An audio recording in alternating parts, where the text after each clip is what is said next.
Kung ating po mensahe ngayon, ito'y nabasa ko lang mga kapatid at sa isang pinapadala sa akin. Pero ito'y nagtuturo ng magandang bagay. Ganyan. So, ginawa ko ng PowerPoint para maituro po sa atin ngayon po. Ang sinasabi rito ay yung kasalukuyang masamang panahon. Ganyan. The present evil age. Actually, yung Galatians chapter 1 verse 4, ito yung sinabi ni Apostle Paul sa panahon niya. Ibig sabihin, kahit sa panahon ni Apostle Paul, ang sanglibutan na kung saan siya nabuhay, ay masama kanya. Kung titignan natin sa Galatians chapter 1 verse 4, ano po?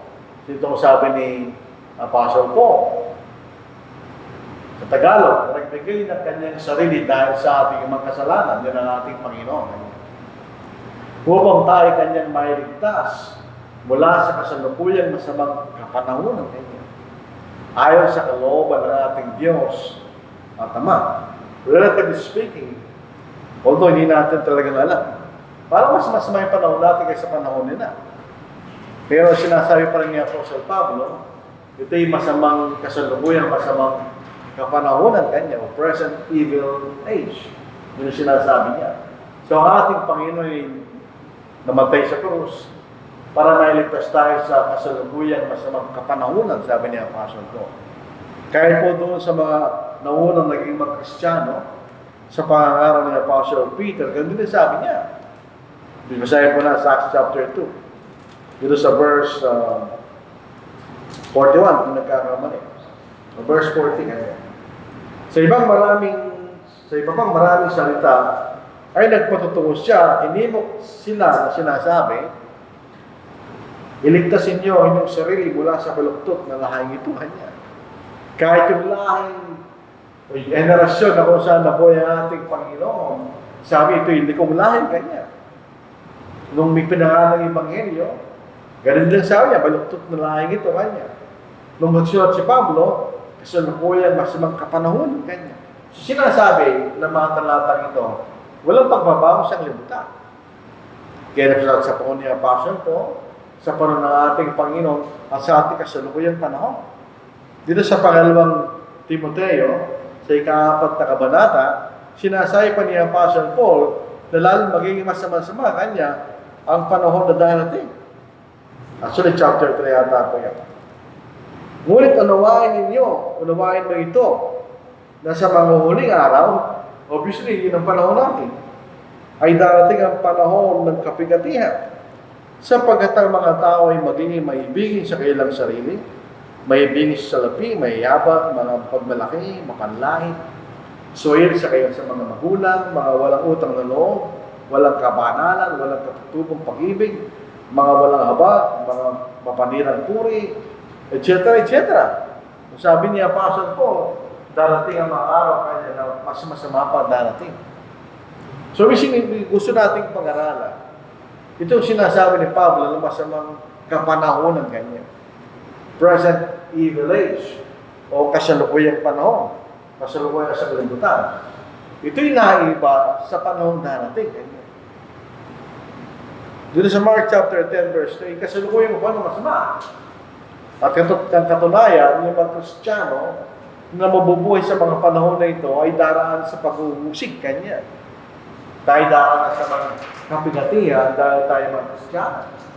Ang hindi makakatanggap ng isang dangulit ngayon sa panahon ito, ng mga bahay, ng mga kapatid na lalaki, mga kapatid na babae, mga ina at mga anak, mga bukid na may mga pag-uusig kanya.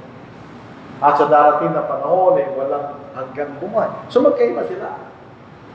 Yung kasalukuyang panahon, kahit sa panahon ng ating Panginoon, ito yung masamang panahon. At ang mga Kristiyano na ganyan, na mabubuhay sa panahon ngayon, ay daranas sa mga pag-uusig. Ang sabi ng Panginoon, kinapuotan ako ng sanglibutan. Kapupuotan rin kayo ng sanglibutan. Hindi tayo magiging sikat o tatanggapin ng sanglibutan dahil sa ating paniniwala. Dahil iba yung paniniwala ng sanglibutan kaysa sa Diyos. So magkaiba yan. Yung darating na panahon na pinangako ng Diyos ay maganda. Yun ay buhay na walang hanggan. Pero ito kasalukuyang panahon, ito yung masamang panahon, sabi ng Panginoon, sabi ng Apostle Paul, sabi ng mga apostol. So ito yung magkaiba sa kasalukuyang panahon ay masama. Pero yung darating na panahon, ganyan. Yung mga pangako na binigay sa atin ng Diyos, yun ang maganda. So may pagkakaiba kanya. Yung iniintay nating panahon na ipinangako sa atin ng Diyos, kung tayo magiging tapat, ay naiiba sa kasalukuyang panahon. Yung kasalukuyang panahon ay masamang panahon, ganyan. So ito isang libutan, minsan ginagayan ko yung salitang panahon. Ito po ay galing sa dalawang salita. Yung salitang cosmos. Nung kami maliit, pero soft drinks na cosmos, hindi yan pinag-uusapan. Ang cosmos, yun ang salita sa isang libutan. Maraming connotation ng salitang isang libutan. Yung nilalang ng Diyos, lahat ng mga bagay nilalang ng Diyos, ay tinatawag na isang libutan, hindi masama yan. Sa John chapter 3 verse 16, ginamit din ang salitang isang libutan na tumutukoy sa mga tao.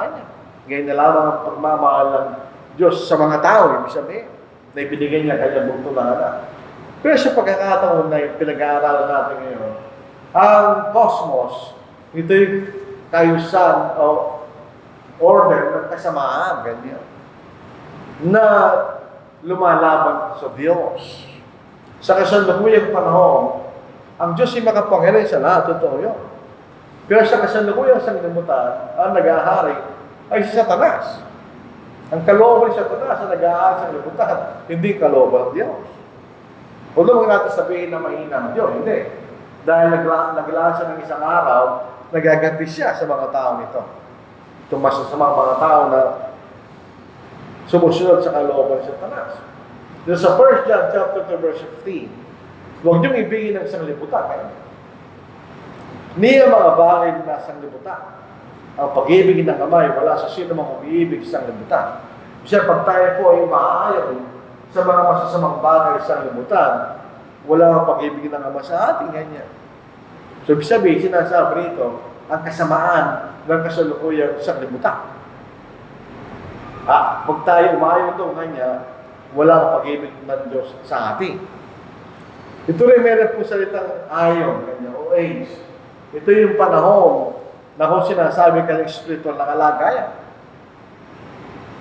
Kaya ito sinasabi masamang panahon, ganyan. Yun ang karakter ng kasalukuyang panahon, ganyan. Ito'y karakteris ng kasamaan. Sa 1 Corinthians chapter 3 verse 18, binasa natin kanina, huwag dayain ang sino man ng kanyang sarili. Kung ang sino man sa inyo ay nag-aakalang siya marunong sa kapanahonang ito, sa lukuyang sanglibutan ito, ay magpakahangal siya upang siya maging marunong. Ang karunungan ng sanglibutan ito ay kahangalan sa Diyos. Sapagkat nasusulat, inuhulin niya ang marunong sa kailang katusuhan. So sinasabi rin ni Apostle Paul, yung kasalukuyang panahon na ito, na sumusunod sa karunungan ng tao at di sa karunungan ng Diyos, ay masama kanya. Ito'y kahangalan kanya sa Diyos. Dito po sa Pilipos, ikalawang kabanata, sinasabi nga po ni Apostle Pablo sa mga Kristiyano, na tayo po ay maging walang huwag kanya. Basahin, tingnan po natin yung talata po. Ito'y tunutungoy sa atin na tayo maging walang muwang sa kasamaan. Sa verse 15, upang kayo maging mga walang sala at walang malay, mga anak ng Diyos na walang dungi sa gitna ng isang libutang liko at masama, na sa gitna nito'y lumiliwanag kayong tulad sa mga ilaw ng isang libutan. Ganyan. So ito'y contrast. Yung mga tao sumusunod sa karunungan ng Diyos, naiba sila sa mga tao sumusunod sa kasalukuyang panahon. Ganyan. Ito rin po sa Efeso, ikalawang kabanata, ikalawang talata. Once upon a time, tayo na may namalakad ay sa libutan. Bago tayo naging mag-Kristyano. Na dati ninyong nilakaran, ayon sa lakad ng isang libutan ito, ayon sa pinuno ng kapangyarihan ng ipapawid ng Espiritu na ngayon ay gumagawa sa mga anak ng pagsaway. Hindi natin alam ba tinawag na kapangyarihan ng ipapawid. Ito'y tumutukoy kay Satanas. Si Satanas ang gumagawa sa mga anak ng pagsaway. So sinasabi rito, ang kasalukuyang panahon, ang kasalukuyang kalagayan ng sanglibutan ay masama kanya. Ito sinasabi ni Apostle Paul, ito yung masama kanya. By the way, ito cosmos. Ito yung malapit sa mga babae. Ang pagtingin po ng mga Grego sa cosmos o universe ay maganda. Kaya po sa pagtingin nila sa katawan ng tao ay maganda. Kaya habang nakikita natin yung mga sculpture ng mga tao na ginawa ng mga Grego, halos lahat walang damit.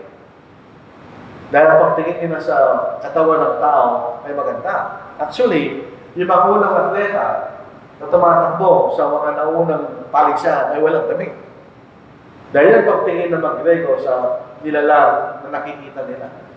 Ang salita cosmos, ito pinanggalingan ng cosmetics. Cosmeticos, sa Grego po yun. Ibig sabihin, pag nag-makeup yung babae, siya nagiging kasing ganda ng universe. Kaya lang, ito yung ginagamit ito rin po yung nagagamit sa masamang paraan. Ang sa kalimutan ay tumutukoy sa mga masasamang bagay na nangyayari sa kalimutan ito. So, ano yung characteristic ng kasalukuyang masamang panahon? Ang sinasabi niya Apostle ko. Anong kaugalingan ng mga taong sumusunod kay Satanas? Kung makikita niya yung ulo po, ginamit ang salitang tusok, sa pinakatusok sa mga nilalang ng Diyos. Ano ibig sabihin ng tusok? Siya yung pandaraya. Bagay kay shrewd kanya, ginagamit mo ang pandaraya sa kapakanan mo kanya. Siya yung sariling kapakinabangan. Yun ang shrewd ng tao. Ang mga Kristiyano, di sila gano'n. Tayo po ay straight at tapat kanya. Dahil tayo sumusunod sa kalooban ng Diyos. So yung taong influensya at kasalukuyang panahon, sila yung mga tusukan niya, shrewd, sabi ni makikita natin. Sa Lucas chapter 16 verse 8. Ano mga taong dinatnan ng ating Panginoon? At pinuri ng Panginoon ang matayang katiwanan, sapagkat siya'y gumagawang may katusuhan kanya. O ginagamit yung mga bagay for his own benefit. Kaya siya'y matayan niya. Sapagkat ang mga anak ng sinagutan ito ay higit patuso sa pakingitungo sa sarili nilang lahi kaysa sa mga anak ng liwanag. So yung mga dinatnan ng mga tao ng ating Panginoon, sinasabi niya sila yung mga tusukan niya. Sila yung shrewd. Pagka tayo po mga Kristiyano, hindi tayo shrewd. Tayo po ay honest. Hindi tayo gumagawa ng mga bagay, tatayain natin ang ating kapwa para sa ibang inabang. Hindi natin ginagawa yan. Dahil po yun po yung kasalanan. Ganito yung karakter ng mga tao sa sanglibutan. Kaya nagsubuhin ng Panginoon ang kanyang mga lagang. Itong sinabi niya. Sa Matthew 10:16. Ngayon, sinusubo ko kayong tulad sa mga tupa sa gitna ng mga sungguban.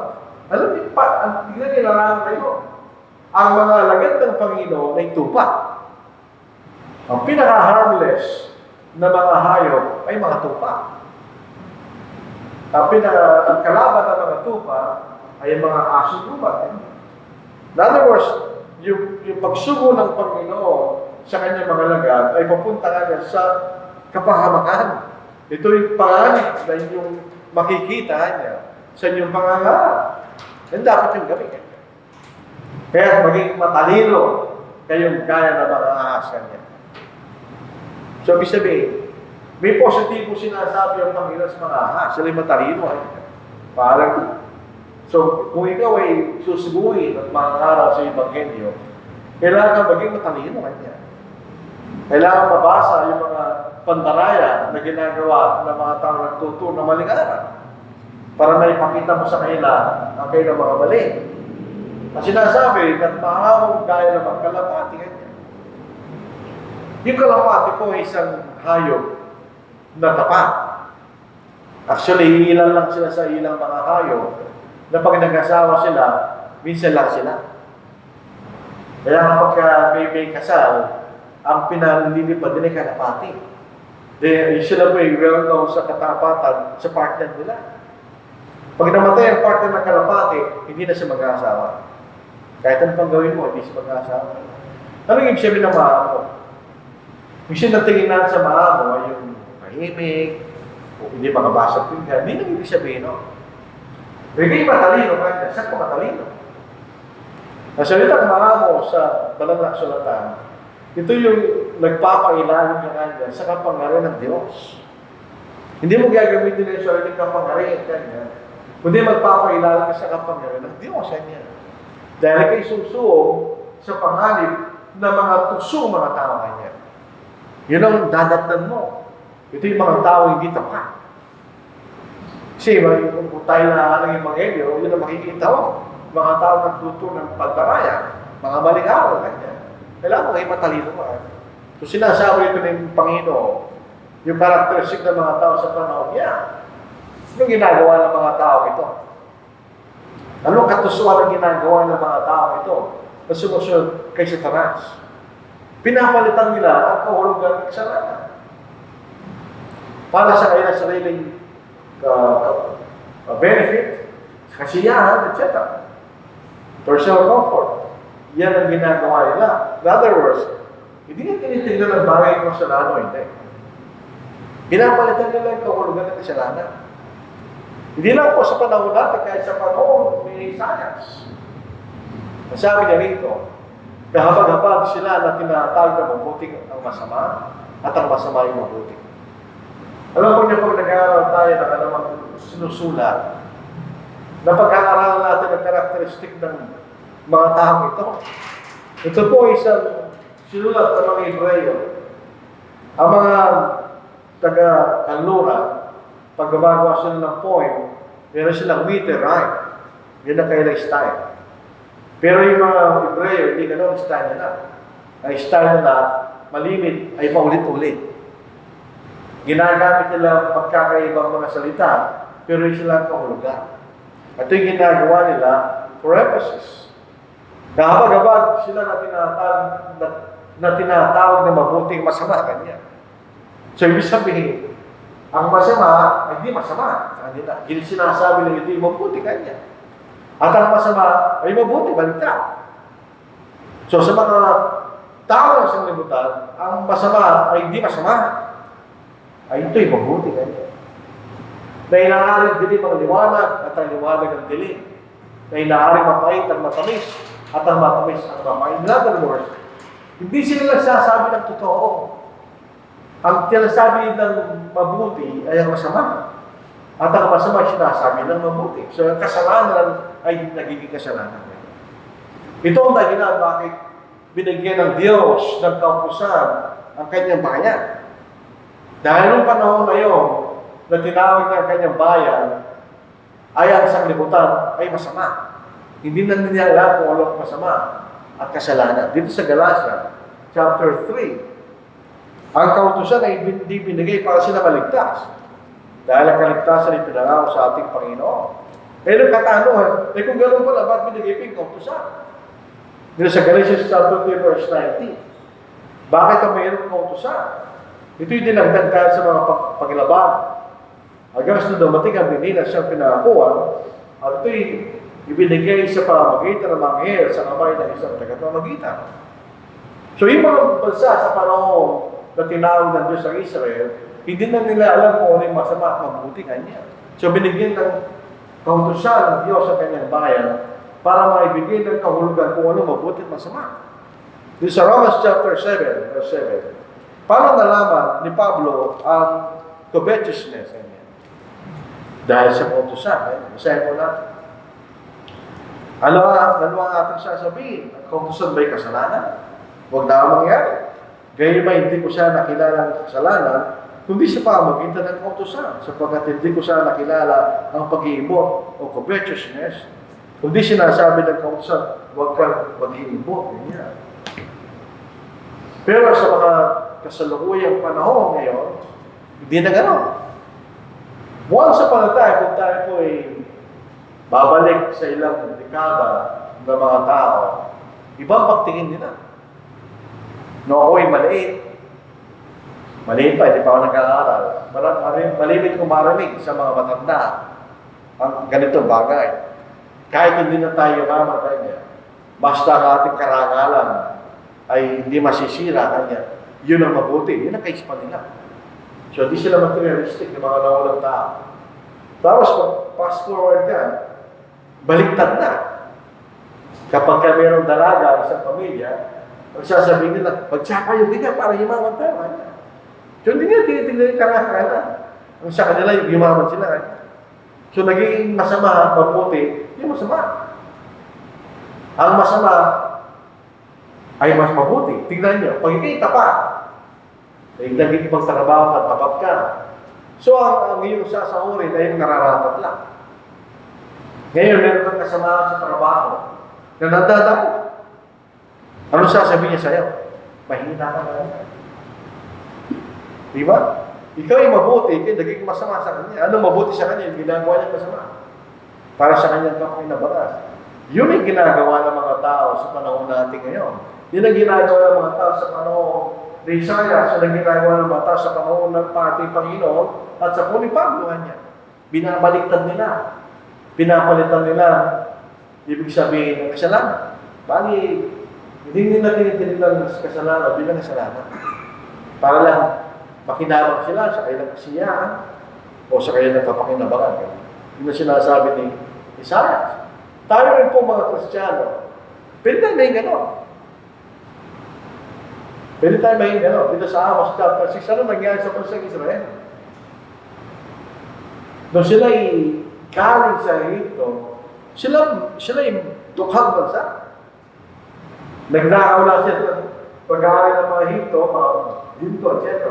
Kaya nagkaroon sila na pag-aari. Pero actually, wala silang pag-aari. Nung bago sila pumasok sa lupang pinangako, binigyan sila ng babala ng Diyos. Kapag ka nandun na kayo sa lupaitan niya, nakakaramayan, huwag niyo kong kalimutan, ganyan. Ano nangyari sa kanila? Bumaliktad.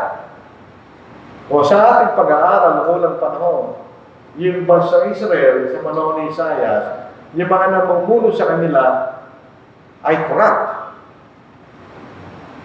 So sa kailang sariling kapakinabangan, ano nangyari sa bayan? Naging ganun din sila.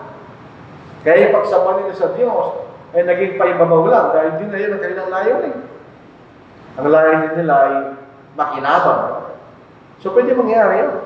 Kaya sabi sa Amos 6:1, kapag sila nagwawalang bahala sa Zion, ganyan. At sila nagtiwasay sa putok ng Samaria, tingnan nyo, pareho lang yun. Ang mga kilalang tao na una sa mga bansa na pinagmula ng sambayan ni Israel. Ano nangyari sa kanila? Nakaligtad. Yung masama, ay naging mabuti. So ito yung mga tao ng Diyos. Pero dahil sa kanilang kapabayaan, sa kautusan ng Diyos sa panahon na yun, ano nangyari sa kanila? Naging katulad lang sila ng mga tao sa kanilang paligid, mga puti.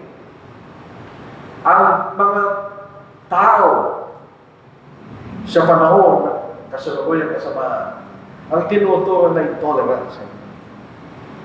Hindi na tinuturo masama yan, yung gawin. Hindi na tinuturo yun. Pabayaan mo sila, wala silang ginagawang masama. Ang kailang definition sa pagkakaisa ay pagkakaisa sa pagkakaibangan niya. In other words, wala silang matibay na batayan kung wala yung totoo. Basta, pabayaan natin sila. Kung tayo makakara na mabagsik, wala na susunod sa ating. Ganyan. So, pabayaan lang natin. Dahil sa mga tao, ibayaan mo siya, huwag siya pakilaman. Ganyan. Yan ang kaligayahan niya. Ito ginagawa ng tao. So, Jeremiah chapter 6 verse 14. So, ibig sabihin, ito mga taong sa kasalukuyang panahon, dahil dito yung nakahulugan ng kasalanan, wala na silang matibay na batayan kung walang mabuti at masama. Ganito ang ginagawa nila katulad sa panahon ng Jeremiah. Kailang pinagaling ng bahagyan, sugatahin ng bayan. So, sinasabi, kapayapaan, ngayon wala lang kapayapaan, ganyan. Yun ang sinasabi ng mga tao ngayon. Magkaisa tayo ngayon. Wala naman pagkakaisa. Hindi sila nagkakaisa sa pagkakaiba. Hindi na sinasabi ng Diyos. Dito sa John chapter 17, hindi nagtuturo ang Panginoon ng Ebanghelyo ng tolerance. Sinasabi niya kung ano yung totoo. Doon tayo tatayo. Regardless kung ano yung consequence. Nung sinanalangin para sa pagkakaisa, dito sa John chapter 17, verse 20 hanggang verse 21. Gayon hindi lang sila ang dinadalangin ko, kundi sila rin naman na mga sumasampalataya sa akin sa pamagitan ng kailang salita. Sabi, hindi ko lang pinapadala itong aking mga alagad kanya. Kundi rin yung magiging alagad dahil sila niwala sa kanilang salita niya. Upang silang lahat ay maging isa, gaya mo, Ama, na nasa akin at ako'y sa iyo. Sana sila yung manatili sa atin upang sa libutan ay sumampalataya na ako'y sinugo mo kanya. So sila nagkakaisa. Sila nagkakaisa sa salita ng Diyos. Hindi sila nangangaral ng ebanghelyo ng tolerance. Ibig sabihin, ang kasalanan, ganyan. Hindi natin pwedeng i-tolerate kung kasalanan. Hindi ginagawa yan. Pero sa suloy lipunan natin, yun ang tema. Isipin nyo, noong unang panahon sa eskwelahan, ina-encourage ng mga magulang na paluin ng teacher yung mga anak nila.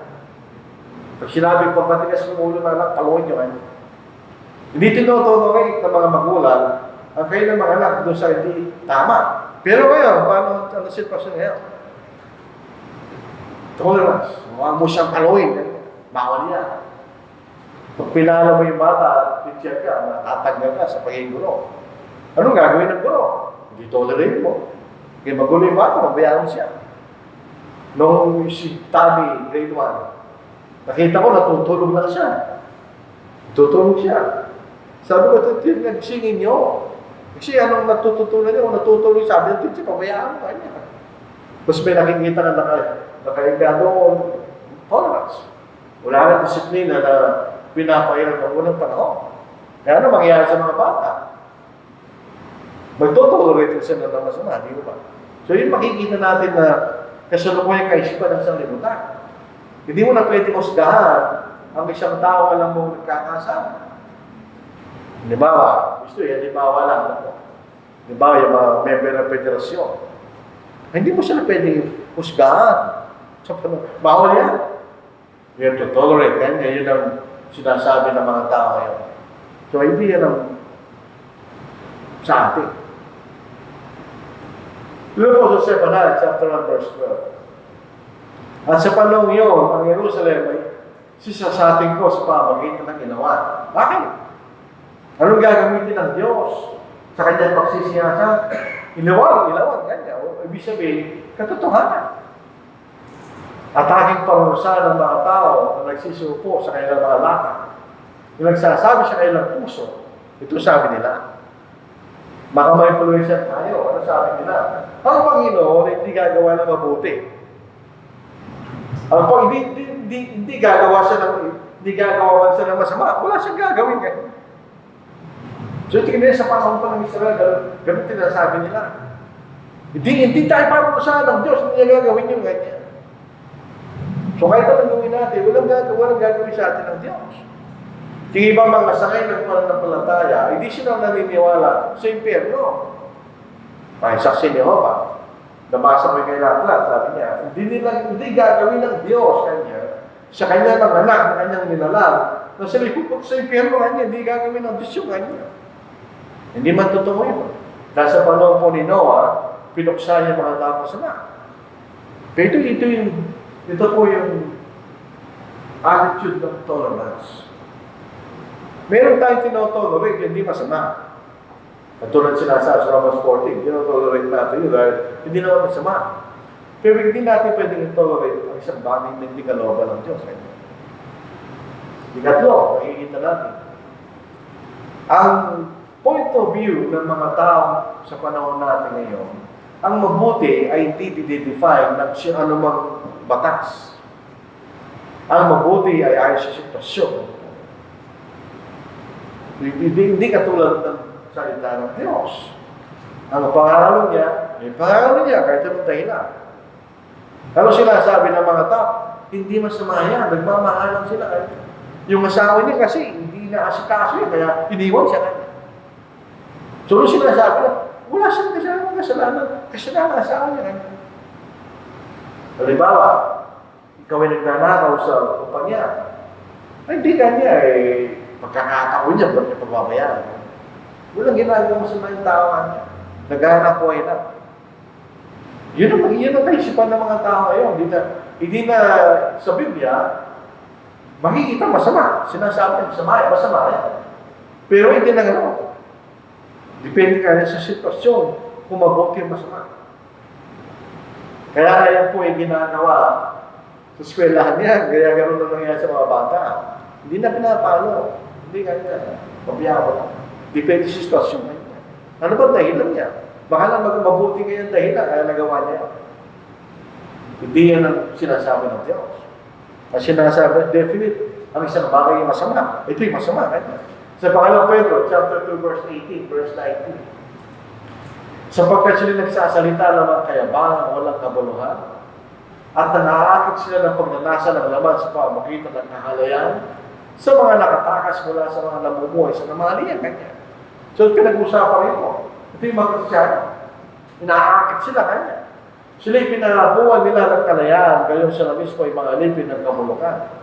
Sapagkat sino man ay inaalipin ng mga lumulupig sa kanila. So, ito yung mga masama.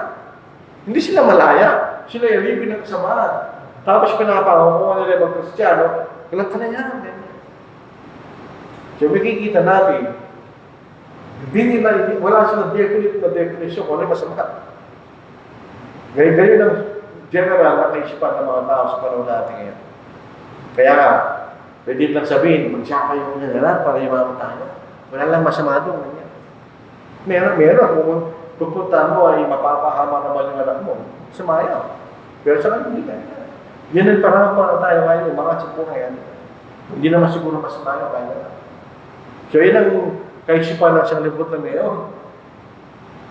Yung sitwasyon na nagdidikta kung ano mabuti at masama. Hindi ang salita ng Diyos. Tingnan po niyo. Pero merong totoo. Merong totoo at hindi totoo. So 1 Corinthians chapter 18, chapter 1, 18 to 25, merong opposite eh. Yung mali at tama, meron eh. Basahin natin.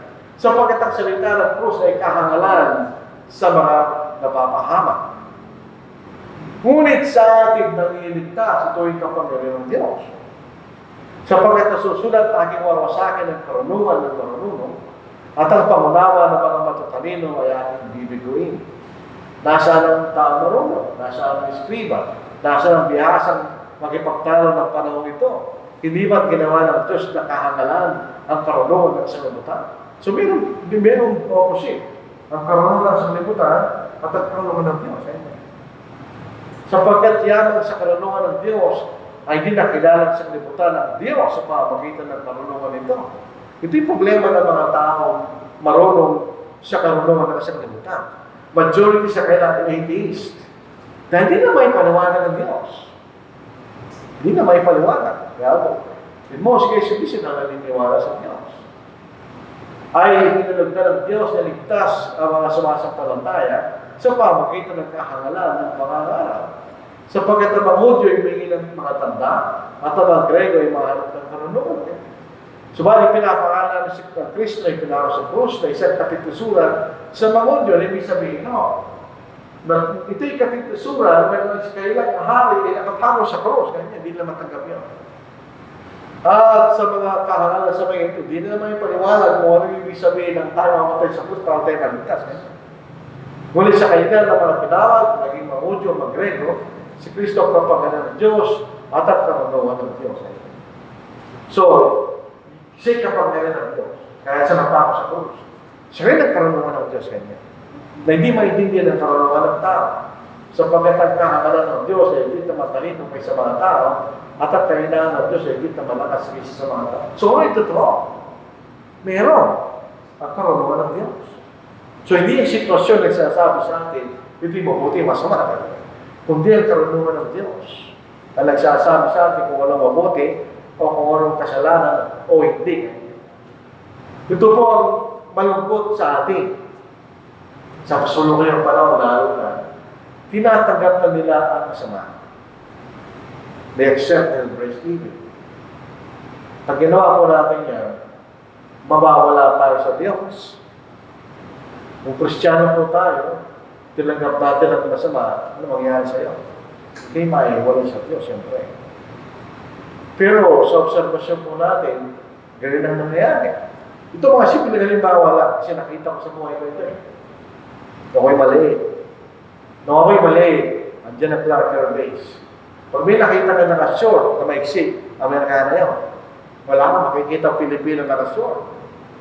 Ganito, magagalit ang mga matanda. Pagka kayo dalaga, at kayo naka-short, ay ibang klaseng mukha maratan mo sa mga magulang mo. Magagalit sila. Hindi na kayo. Para kasalukuyan kayo sa ng mga tao. Kung ano meron ka kanya, pakita mo, yun sinasabi nila. So, wala na yung, namatay po ang aking nawala. Wala na yung mabukumpi at masama. Tinatanggap na nila kahit masama pa kanya. Yun ang kasalukuyang panahon na meron tayo ngayon. Dito po sa Panginoon Timoteo, ika-4 na kabanata, 10 talata. Sapagkat iniwan ako ni Demas, saan siya pumunta? Na umibig sa sanglibutan ito kanya. So, tinanggap niya ang masamang bagay ng sanglibutan. So, siya nawala kay Pablo, siya nahiwalay sa Diyos. At nagtungo sa Thessalonica, si Crescente nagtungo sa Galacia, at si Tito ay sa Dalmasa. Si Crescente, si Tito walang ginang masama yan. Pero si Demas, iniwan niya si Pablo, umibig sa sanglibutan kanya. Pag inibig natin ang sanglibutan, mawawala tayo sa Diyos. Ang sabi ni Santiago, ang pakikipagkaibigan sa sanglibutan ay pakikipag-away sa Diyos. Yan. So, pag in-embrace natin ang masama, kahaway mong Diyos. Pero ngayon, ganun na makikita natin sa ating kasalukuyang panahon. Hindi ko naman masyadong in-emphasize po itong bagay nito, pero ito'y nakita ko na ako'y maliit. Di ba ako nag-aaral? Doon sa baryo po namin, may isang lalaki na alanganin. Hindi siya talaga nagdadamit pa ba? Hindi. Siya nagdadamit lalaki. Malambot lang siya. Tinatawag siya shoki kanya. Yung taong yun, nakikita ko eh. Pag nakita siya na matanda, pinagsasabihin siya palagi. Ba't hindi ka magpakalalaki kanya? Hindi niya tinatanggap yun. Hindi tinatanggap ng baryo namin yun. Ano nangyari ngayon? Tinatanggap na nila. So, anong nangyari? Dumami sila. Nung panahon namin, isa lang yun. Ngayon, marami na. Pabalik ka doon sa pinaglakihan ko, marami na doon. Bakit? Tinanggap na sila. Hindi na sinasabi kayo nagkakasaan, nagkakamali. Tinanggap na nila. So, yun ang buong dumadami sila kahit di sila nanganak. Kasi tinanggap na sila ng tao. Hindi naman natin sinasabi, babasusin natin o hindi. Pero hindi natin tatanggapin yun. Na yun ay kalooban ng Diyos. Hindi po hindi yun. So, yun ang kasalukuyang nangyayari sa panahon natin ngayon. At malungkot po yan. Kaya pwedeng mangyari sa atin. Sa Pangalang Pedro, chapter 2, verse 19. Sila'y pinangakuha nila ng kalayaan, gayon sila mismo ay mangalipin ng kabulukan. Sapagkat sino man inaalipin ng alamang lumupig sa kanila. Sapagkat kung pagkatapos sila'y makatakas sa mga karumihan ng sanglibutan, sa pamagitan ng pagkakilala sa Panginoon, at tagapagligtas na sa Kristo, ay muli silang napasabit. Ito yung modernong salita sa mga ito. At nadaig, ang huling kalagay nila mas masama kaysa nang una kanya. So, ano sasabihin mo pa? Wala na. Kung halimbawa, ang pagkaraniwang nangyayari sa atin, hindi tayo sumasamba. Pag ang isang Kristiyano hindi na sumasamba, ano sasabihin mo sa kanya? Alam lang niya, dapat siyang sumamba. Ano sasabihin mo? Wala. Kaya mas masaulo kalagay niya kaysa nung una kanya. Yung una, nung hindi pa siya Kristiyano, nangangaral ka, tumatanggap siya. Pero pag Kristiyano siya, nakalasok siya ng katotohanan at bumalik sa sanglibutan, ano sasabihin mo sa kanya?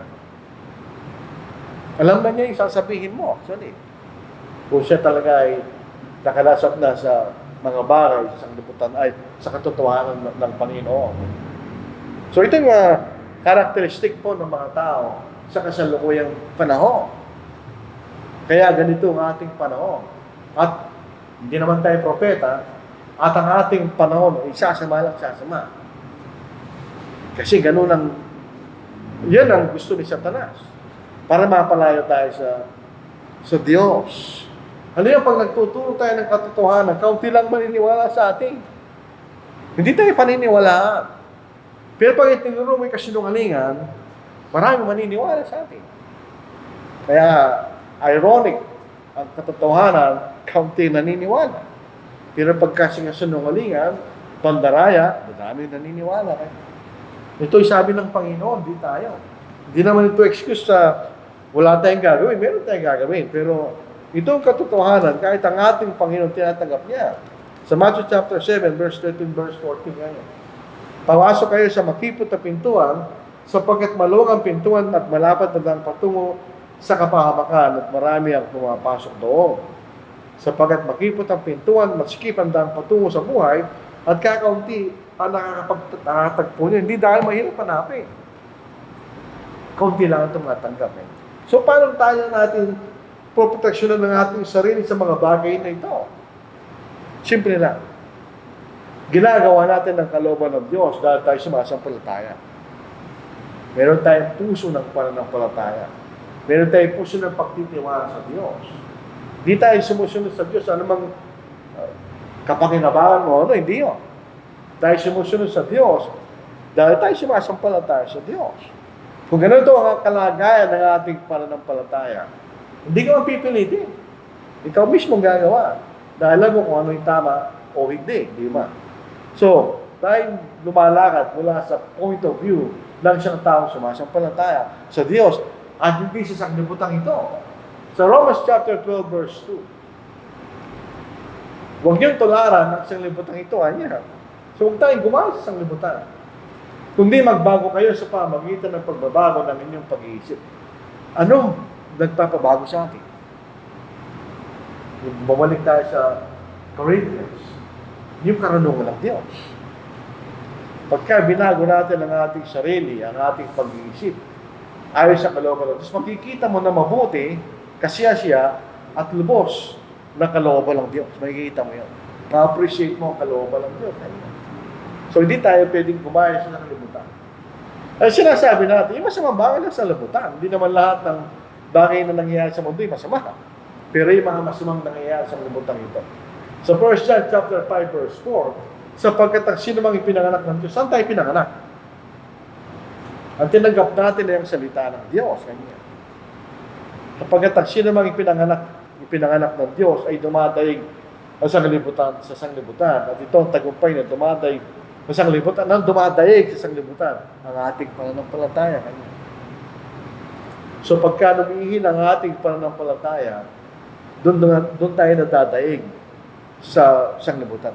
Naranasan natin lahat yan. So alam natin na totoo yan.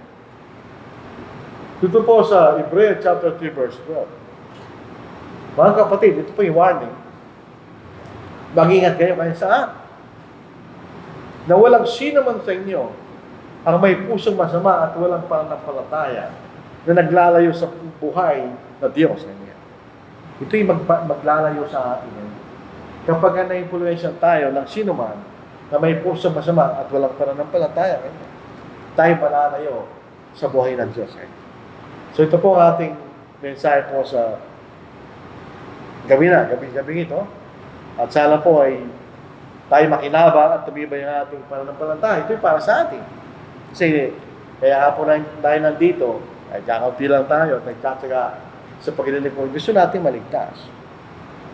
Ito magiging pananggalang natin para hindi tayo mawala sa buhay na walang ka na pinangako sa atin ng Diyos. Para tayo umawak kanya. Umawak kayo kanya. Sa pag-asang nasa atin. Ang pag-asa po ng buhay na walang ka. May balita po tayo, pagamat